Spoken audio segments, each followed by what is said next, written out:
it's really interesting. I honestly didn't really have a negative association with the power plant until very recently when I was more of an adult, because to me it always symbolized stable structure and it was always there, so it kind of symbolized home for me.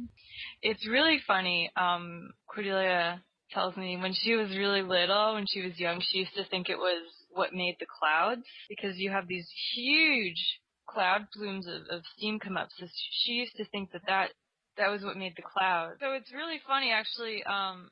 Growing up near it, it was rarely seen as something negative until I was aware that, should anything go wrong, that we would all die. It was always sort of something that was right there, and you tried not to think about it too much. You tried not to think about the possible negative consequences. You just kind of shunted that out of your mind. All those klaxons, if that's what they're called, these call towers, are supposed to warn us if. Right. Yes. Those are creepy.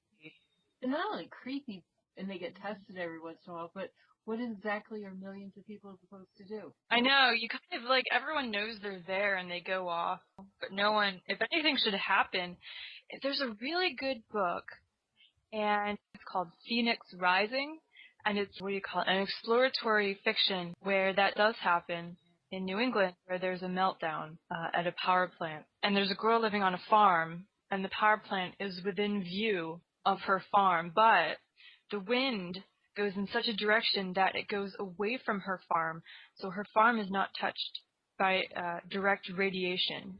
So and it really left an impression because it made me realize, what could happen in Pottstown. Well, I think they call Pottstown, they call that area the triangle. The power plant, there's OxyChem, and then the landfill. It's so strange. I was going to church with my family, and they have joys and concerns, and so many people had cancer or had some sort of aging disease. It's really funny because right by the power plant, it's absolutely beautiful, actually. Down in that area by Limerick, it's so beautiful.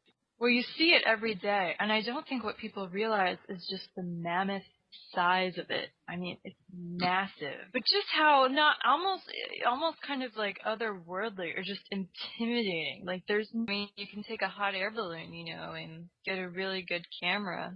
I mean, it's beautiful, and it's kind of a feature of southeastern Pennsylvania.